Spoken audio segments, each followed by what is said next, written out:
ቴዲ ሐዋሳ ግን መወዳደር ካለብኝ ከነ ኢቲቪ ጋር ከነ ፋና ጋር ከነ ኢቢኤስ ጋር ነው።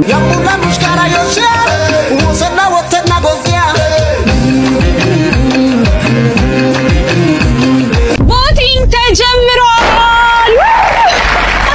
የቲክቶክ አዋርድ አዘጋጆች ትልቅ ክብር ይገባቸዋል። በርቱ፣ ዘመኑ የቲክቶክ ነው።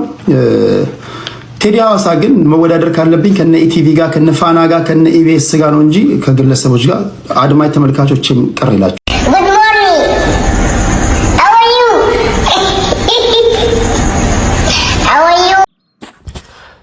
ሰላም ውድ ቻናላችን ቤተሰቦች እንደምን አላችሁ? እንደምን ቆያችሁ? ዛሬም ዘና ፈታ በሚያደርጓችሁ ፕሮግራሞች መተናል። እስከ ፕሮግራማችን ፍጻሜ ድረስ አብራችሁን ቆዩ። ያማቻችሁ ነፂ እንጀምር እንጂ በለኝ። ነፂ እንጀምር። እሺ አባዬ በህልሜ ደረቅ እንጀራ ስበላ ነው የነቃሁት። ልጄ በል ቶሎ ተመልሰተኛ። አሁን ደግሞ ወጥ ይጨምሩልሃል። እሺ ወገን አካውንት የተመቷል ኮፒ ሊንክ አድርጉልን ሲሉ የነበሩት በምን ኖሚኒ አሁን እየተወዳደሩ ያሉት? ኮፒ ሊንክ የሚባል ውድድር አለ እንዴ? ክሬቲቭ አዋርዱን ያዘጋጀው ይሄንን ሊያስቡበት ይገባል። ከሌለ ፌር አይደለም። አመቱን ሙሉ አሻራችን እስኪላጥ ኮፒ ሊንክ ስናደርግላቸው አካውንት የተመቷል ኮፒ ሊንክ አካውንት እንደዛ አሻራችን እስኪላጥ አርገንማ በዛ ወደ ክሬቲቭ አዋርዱማ ሊያዘጋጅላቸው ይገባል። ብዙ ስራ ይጠብቀኛል። ከሌለማ ፌር አይደለም፣ ውድድሩ ፌር አይደለም። ቀልዱስ ቀልድ ነው። ክሬቲቭ አዋርድ 2025 ኖሚኒዎቹን አሳውቆ መጪዎቹ ውድድራቸውን ጀምረዋል። ይህ በተካሄደበት ሰዓት ኖሚኒ ለምን አልሆንም ያሉ ቅሬታዎች በመሰማት ድምጾች መሰማት ላይ ይገኛሉ።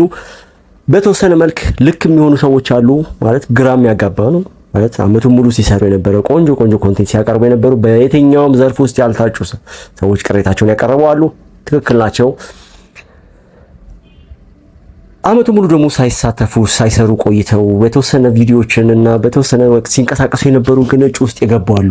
ይህ ክሬቲቭ አዋርዱና አዘጋጆቹን ውድድሩን እንዲታማ ያደርገዋል። እዚህ ላይ በደንብ ሊያስቡበት ይገባል። ውድድሩ በራሱ መኖሩ እጅግ በጣም ያበረታታል። የሚያበረታታው ምንድነው? ፈጠራዎችን፣ መዝናኛው ላይ ህብረተሰቡ የተሻለ ጥራት ያለው ነገር እንዲያገኝ ያደርጋል። በአስተማሪ ነገሮች፣ አዝናኝ ነገሮች ለህብረተሰቡ እንዲቀርብ ያደርጋል። ሰው ያንን እያሰበ ጥሩ ኮንቴንቶች እንዲኖር ያደርጋል። እጅግ በጣም የሚበረታታ ሆኖ ሳለ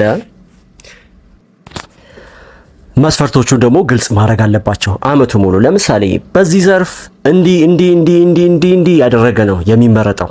ይሄን ከሰራችሁ በዚህ ዘርፍ እጩ ትሆናላችሁ፣ ይሄን ካሟላችሁ በዚህኛው ዘርፍ ትወዳደራላችሁ ተብሎ አመቱ ሙሉ ቢነገር ከዛ በኋላ ጠያቂው ያንን መስፈርት አሟልቻለሁ ብሎ ራሱን ይጠይቃል። ካሟላ ለምን አልተደረኩም በግልጽ መጠየቅ ይችላል። እናንተንም አያሳማምና በዚህ መልክ ቢሆን እጅግ በጣም ጥሩ ነው ብዬ አስባለሁ።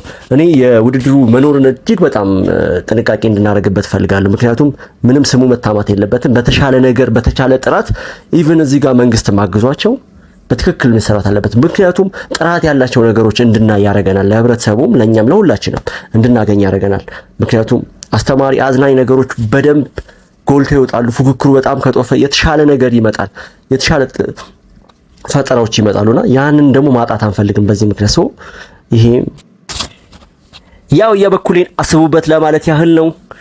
ክሬቲቭ አዋርድ አዘጋጆችም ኖሚኒዎችም ይመቻችሁ። መልካም እድል፣ መልካም መዝናኛ። በሌላ ቪዲዮ እንገናኛለን። ቤተሰብ ሰብስክራይብ፣ ላይክ፣ ሼር እያደረጋችሁ ይመቻችሁ።